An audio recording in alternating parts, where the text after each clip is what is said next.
So we started intensive rotational grazing, which as I researched that led me to regenerative agriculture. And that has become the eye opener on, when you, in the madness of farming, when you throw your hands up in the air at those moments, you just cry out to God, why am I doing this? Then, well, you're saving the world. So regenerative agriculture is a way that we're reversing global warming by sequestering carbon back down in the soil where it belongs.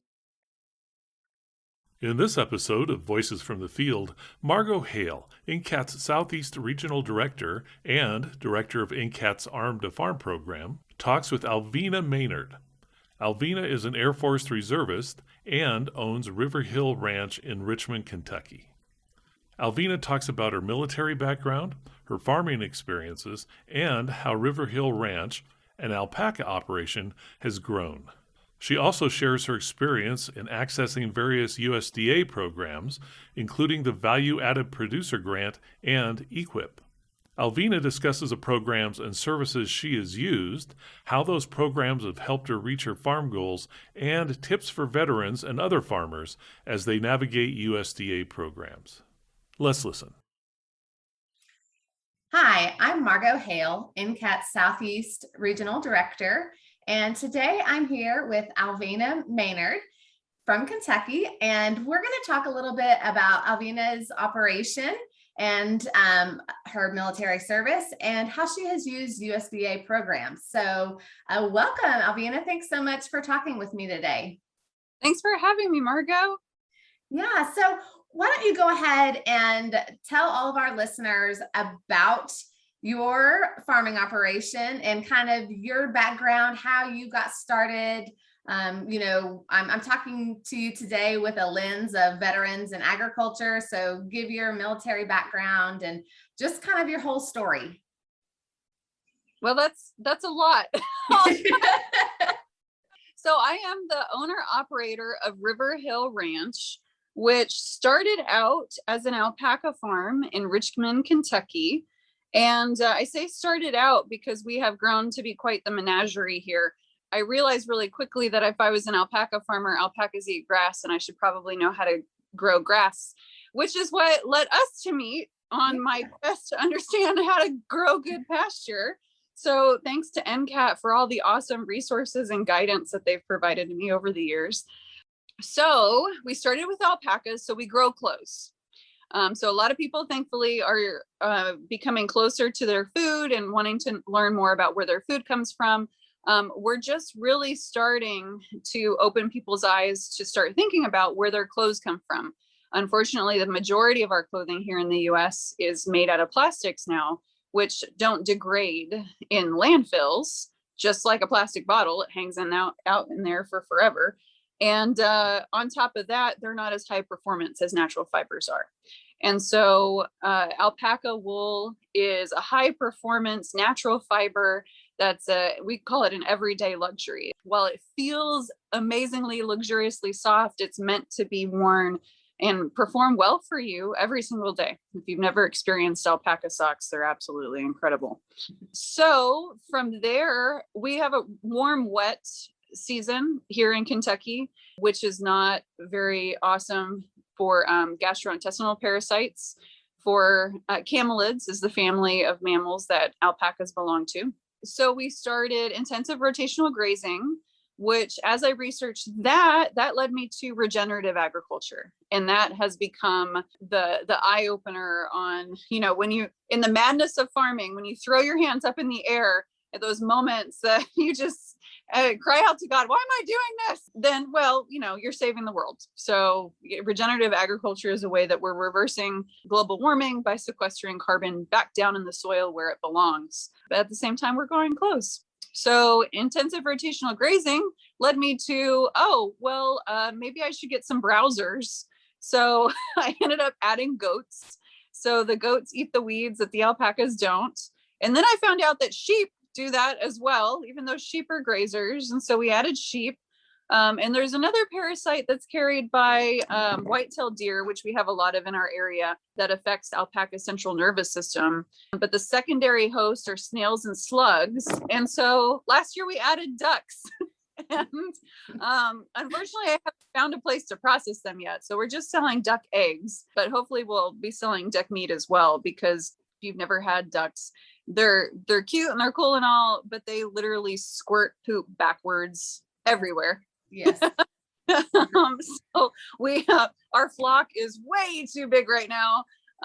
So yeah, right now we do eggs and clothes. And we also do alpaca meat. We, at a certain point, as most livestock farmers are aware, if you have livestock, you'll have dead stock. And so end of life plan is important, and making sure to pay attention to the bottom line is important. And so at a certain point, wool bearing animals, wool quality degrades. And so at that point, we send them onto the great green pasture in the sky, and they make a really healthy, nutritious meat product as well. So high in protein, high in iron, lean and low in cholesterol. We sell out because it's very tasty as well. So that's the gist of my farm operation. We do sell online. We do tours. I'd be remiss if I didn't mention our children's programs. Mm-hmm. That's another awesome mission of our farm that has a bonus of an added revenue stream of, we do summer camps, and then we also do an after school program. So we have a lot of agritourism opportunities on our farm, as well as I need to expand the Farm Fit program. We do yoga on Saturdays out in the pasture with our FLIRD. And so I'm looking to expand our Farm Fit, because I could use to be more farm fit myself. Yeah. It's rather convenient. So how I got here, I was active duty Air Force. I'm a special agent for the Air Force Office of Special Investigations. I still serve in that capacity as a reservist. I've been blessed to be able to leave during the off season for the past couple winters to go serve in that capacity all over the world. But it's really nice to be able to come home to my farm. I was on a TDY in Maryland, and I didn't have cable back home. And so what do I do when I'm at a hotel by myself? I was like, oh, we have cable. We're going to watch TV for once. So I saw a cartoon, excuse me. I saw a commercial about alpacas being farmed as livestock in the US, which was intriguing, because my husband and I had just started the conversation about, we didn't want to move every 4 years, which if I stayed active duty, of course, that would be our life. We wanted more stability for our growing family. We just had our daughter. So the question then, of course, was, well, what do you want to be when you grow up then? And my answer was, I don't want to grow up. Up with a plan where I don't have to. And so I started researching alpacas. Agriculture had not been on the forefront of my mind, but once I saw that commercial, it was one of those light bulb moments of, this could be a perfect fit. Kentucky is such an awesome agriculture state. A lot of people aren't aware we're the second largest beef producing state this side of the Mississippi. And Madison County, which is where I am in Kentucky, is the second largest beef producing county in Kentucky. Mm-hmm. So I knew that if I was going to get into agriculture without having a cattle background, I probably shouldn't start with cattle, because the competition is high. So I started incorporating alpacas, overlaying it with all the research I was doing with cattle, the resources available in our area.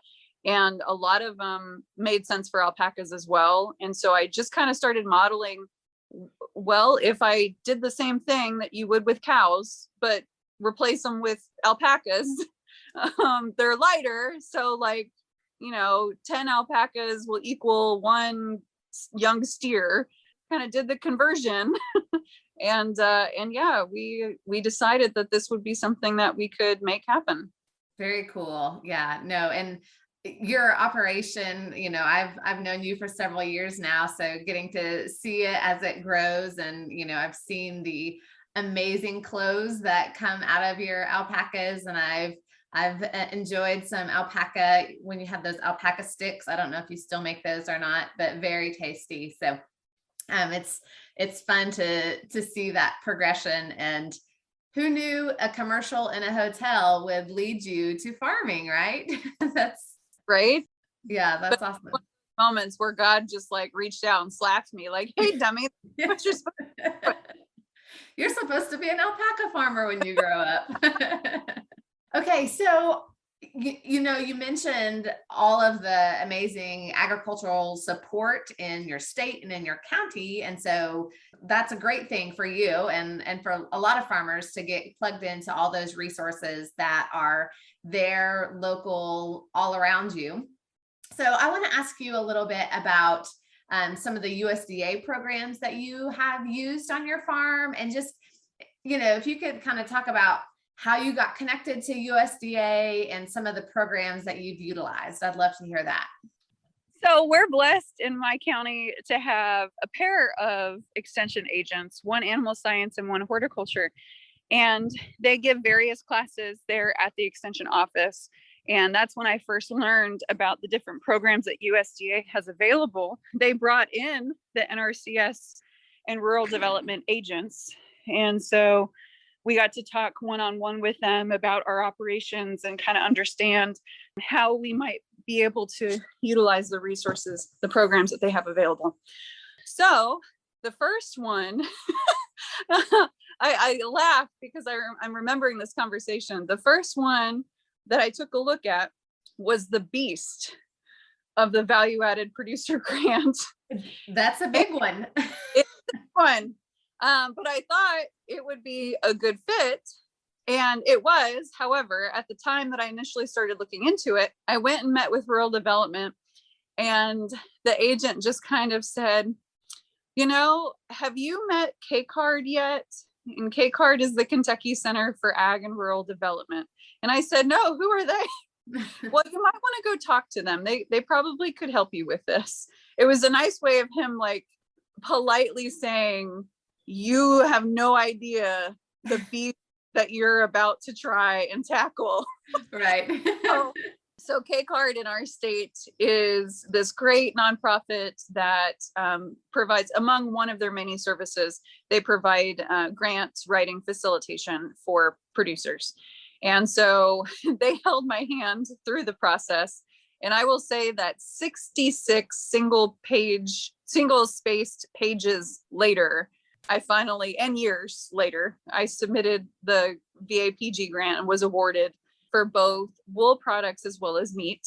So that was, I think, I put in for just shy of 50 grand, and that is a matching grant. Mm-hmm. And so the project itself was just shy of $100,000, and it's over 3 years.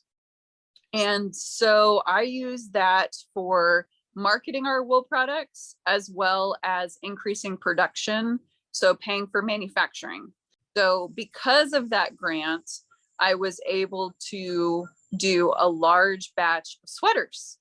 So that was the first year that we're able to expand our clothing offerings to include garments as well as the accessories that we typically carry. We did include the accessories in the program as well, but that was the exciting thing to be able to add, because it takes for manufacturing of clothing, it takes large batches of wool. And so it's expensive for small producers to be able to pay for a huge lot of manufactured goods at once. So that inject of capital helped us be able to achieve that.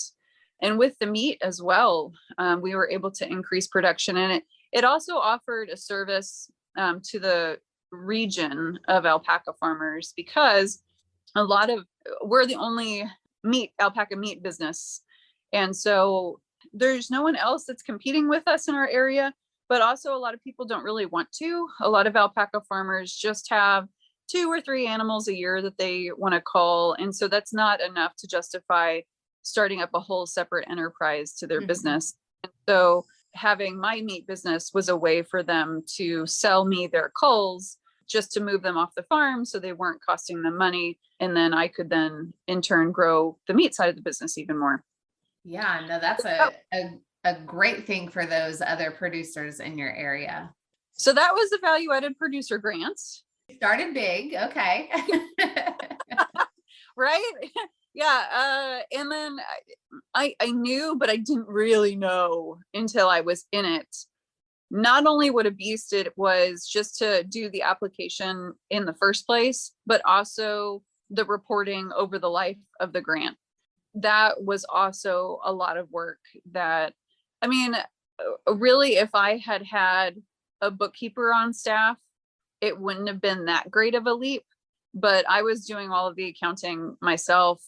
And so I ended up about, I don't know, 6 months or so into it, I ended up outsourcing the bookkeeping part of it because it was so specific to the grant project. Mhm. That was well worth it. And I could we ended up redoing I forget what the right term was for it, but basically the budget for the grant, USDA allowed us to rewrite it. And so we actually rolled the cost of the bookkeeping for the grant into the grant itself. Mhm. So that ended up offsetting the cost so much that it made it more than worth it, especially for my time. Yes. Yeah. Yeah.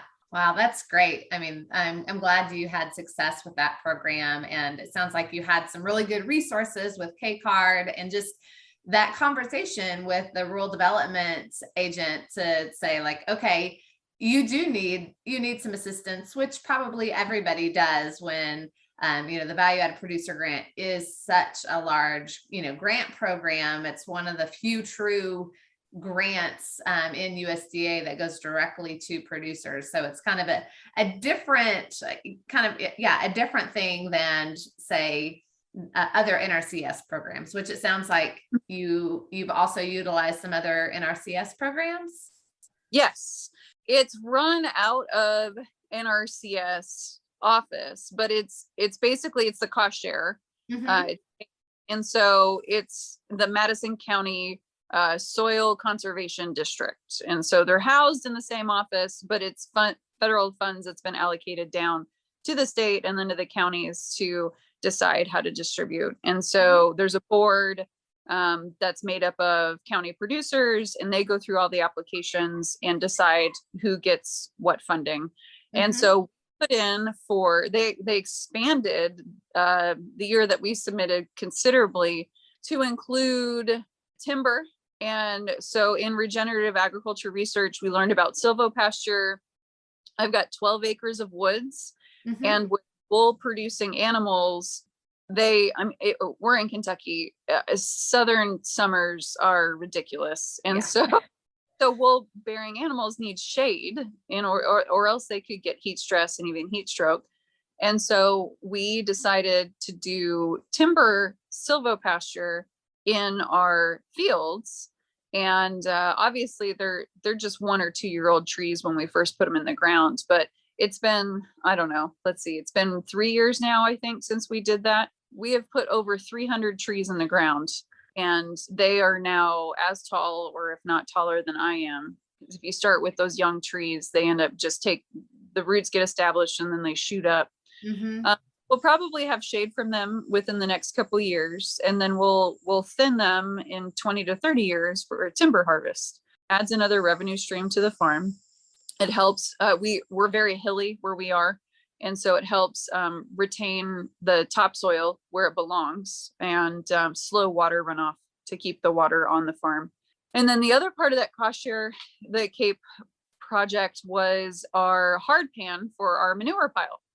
So we do on-farm composting. So if we have an unfortunate loss, then we don't bury them. We no longer have a county pickup program for deceased animals. We ended up putting a concrete pad in and put concrete block walls on 3 sides in order to push back against the tractor bucket. And we now have a hard pan for our manure pile, which also helps because we do deep bedding over the winter. Mhm. And spring we clean out the entire barn, and so we dump a whole winter barn's worth of manure onto that pad for it to cook before we get a manure spreader and throw it back out on the fields. Yeah. So that was CAPE. And then the last program through NRCS that I have been involved in is one that we are in right now, is EQIP. Uh-huh. So we had both forestry and NRCS agents came out. Well, I guess forestry is under NRCS, isn't it? I think kind of. It might depend. There might be more than one agency involved, but yeah, they probably have forestry agents. So they all came out and met with me about what conservation efforts we could do out here on our farm that would suit our operation. And so we decided to start with invasive species removal. We have a huge problem with both Japanese honeysuckle and bush honeysuckle, both of which are obviously Asian, which thrive well in our area, and they've absolutely taken over to the point where they could choke out and kill our forests. And so over the next 3 years, this was the first year, we are removing all of that honeysuckle and replacing it with trees. We'll plant more trees into the forest. And then it's also for exclusionary fence. While we're doing silvopasture up in the fields, we live in a little bit of a wildlife thoroughfare. There are subdivisions that are popping up along the highway, but we are right up from the river. And so we're one of the few areas that wildlife have refuge and that they can transit through here along the river. So it was important to us to still be able to preserve the forest for for wildlife and keep our livestock out of the forest to protect it. And so the exclusionary fence was also part of the EQIP program. Very cool. I love hearing all the different programs and how you kind of piece them together to, address different issues on your farm and kind of leverage the different programs, keeping your animals out of your established forest, but we're, then installing silvopasture, putting in trees in your pasture setting for that shade and those other benefits, and, increasing the number of trees on your farm. So that's really cool to hear. Thank you. Yeah. So, it sounds like you've had good success. I love hearing that it sounds like you have just good relationships with, the agencies and the agents who come out, and a lot of conversation. So that, I think, has probably helped you in your applications and being successful in these programs. But have there been any challenges or things you didn't expect? You shared about the value added producer grant and how the accounting and, the record keeping was probably a little bit unexpected and it's just really intense. But any other challenges that you've faced with using these programs? Yes. So working in the federal government myself, I understand the situation that USDA is faced with. They are way overtasked and spread thin. So the agent that works our county actually works multiple counties, and he doesn't even live in our county. He lives one county south of us and has to commute up. So he has to split his work week among the different counties that he supports. And then of course, COVID didn't help, but they are trying to do the best they can. Yeah. And sometimes they just can't support everyone to the same degree. And so for the first couple of years, I think in fairness, alpaca farming is not something that people normally know about. Yeah. It's not an established industry by any stretch of the means. We are still very much in our infancy in terms of a livestock industry. So a lot of people just didn't have the answers for me and didn't know whether or not certain programs were even applicable, whether I qualify. So it's a lot of additional research on their part. If I'm asking these questions, a lot of times is like, well, I'm not sure. I don't know. So that was challenging. Getting them to come out to my place took quite a while, just because they're so busy. Yeah. And then the other challenge I think that we're dealing with right now is EQIP. EQIP gives a prescribed dollar figure for each thing. So like for instance, for the invasive species removal and then the herbicide application, they give so many dollars per acre. Well, the rate that they pay is just a fraction of what it would cost to hire somebody to do it. So we're absolutely doing it ourselves. And so I am grateful for the funding. Don't get me wrong. I would be doing this even if I didn't have additional government funding available to me. However, not everybody is geared that way. Not Right. everybody can do it if it ends up costing their time, energy, and money. Conservation is something that we really, like I said before, if we didn't remove this honeysuckle, it would choke out our forests. We need to have people care about its removal, and we need to have the funding to be able to make sure that it's removed. So that's a little frustrating, but that is just what it is.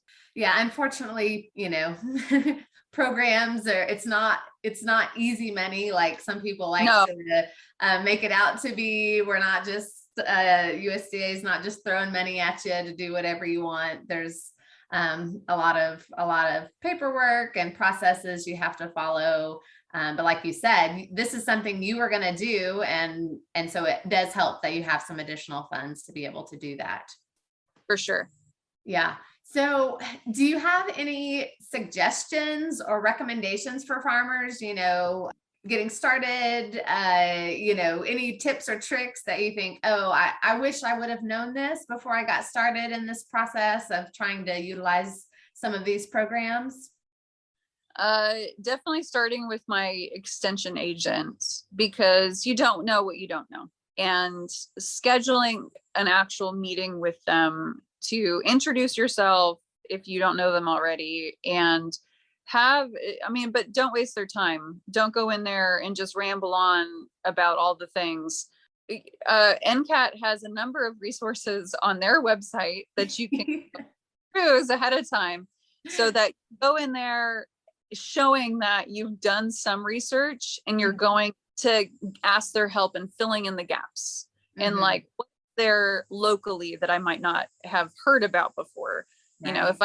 If I hadn't have gone to USDA Rural Development, I wouldn't have found out about K-Card, which has been an incredible local resource it's not super well advertised nationally.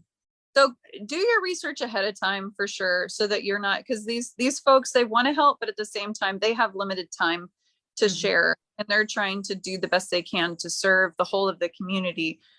So go in there prepared and have an idea. If you don't have any idea on what you want to do, you just know that you want to go buy land and start a farm, but you don't know what that looks like yet, that's okay.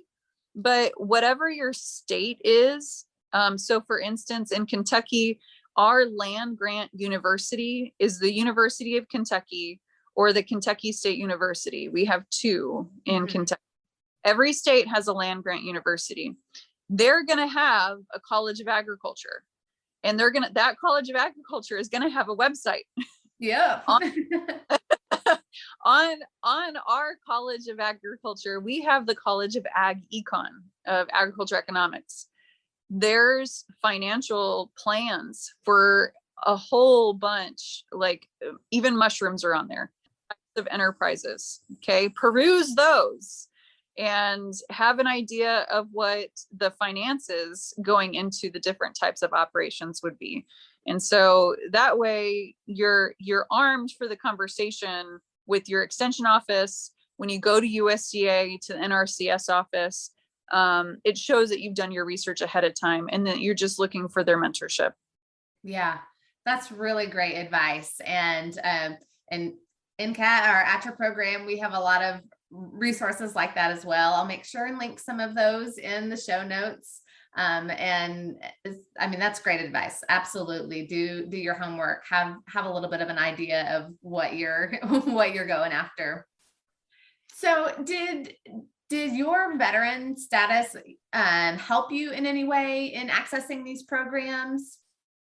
It did. So I want to say for all three, no, for CAPE it didn't apply, but for EQIP and for the value added producer grant, you get extra points for veteran status. Yeah. So that's something we want to make sure all our farmer veterans are aware of. And once again, just that conversation with the USDA offices can help, determine what exactly you're eligible for and how that veteran status can help you in the scoring. So when you look at those applications, it can be slightly deceiving because there are several boxes that you can check. So for me, I'm a woman, which puts it in the minority category. I'm a veteran, obviously, and then at the time I was a new and beginning farmer rancher. So those boxes that give you extra points. However, you can only select one. You can't like I couldn't select all three and get 3 times as many points. You can only pick one, but the secret is, it's not really a secret. For veterans, there's so many dollars of each program that are earmarked for veterans. And so if you can only select one and you're a veteran, select that one because there's already a pocket of money set aside specifically for you. Good tip. Good tip. Well, thank you so much for all you have shared today. And I will make sure in the show notes to link your farm website so folks can get to see all about River Hill Ranch and learn more about your operation and see your products. Is there anything else you want to say or share with our listeners about anything, really? You're getting started in farming, accessing your programs, some of the resources that you have utilized, anything. Well, one of the resources that we didn't talk about, which I think if I remember correctly, is where we met initially, was the Farmer Veteran Coalition. Yes. Our veteran, and you're even thinking about getting into agriculture, FBC has a number of resources, and they have a grant, which is the only grant that I've ever been awarded that you could use towards actually farming. Grants out there are for things like value added or for they're for projects that support the act of farming, but Farmer Veteran Coalition's small grants, micro grants, go towards basically all aspects of agriculture. So for me, they helped me buy electric fence to do intensive rotational grazing. And they have a conference every year. This year they're split. So there's one in Knoxville and one in Tacoma, Washington, I think. Washington, yeah. So it'll make it a little easier. So not everybody has to travel as far. I really appreciate them because it's not just about veterans in agriculture. It is the genesis of it came out of addressing the veteran suicide crisis. And so it's to make sure that people are aware that the therapy of farming might be a way in which you can address any PTSD issues that you may have. You can return to a community. Agriculture is a very supportive community. So it's a way that you can find wholeness again outside of the military. Yeah, absolutely. FBC is a wonderful organization and partner, and we are very happy to work with them. And I will once again make sure that link is in the show notes for anybody listening who is not familiar with FBC. Well, once again, thank you so much, Alvina. It's been great talking to you today, and hopefully we'll get to see each other in person sometime soon. And it's been a few years, but it's great to hear about your operation and all of the great resources that you have utilized. And thanks for sharing your story with us. You're welcome. Thanks so much for having me, Margo. That's it for this episode. Thanks for listening. Additional information about this episode and related resources can be found at attra.ncat.org. Don't miss an episode. Subscribe to Voices from the Field wherever you get your podcasts. I'm your host, Rich Myers. ATTRA, Voices from the Field, is produced by the National Center for Appropriate Technology, headquartered in Butte, Montana. It's supported by the USDA Rural Business Cooperative Service as part of NCAT's ATTRA Sustainable Agriculture program. Any opinions, findings, conclusions, or recommendations expressed in this recording are those of the participants and do not necessarily reflect the views of the USDA or NCAT. We'll catch you again next week, and until then, keep on farming.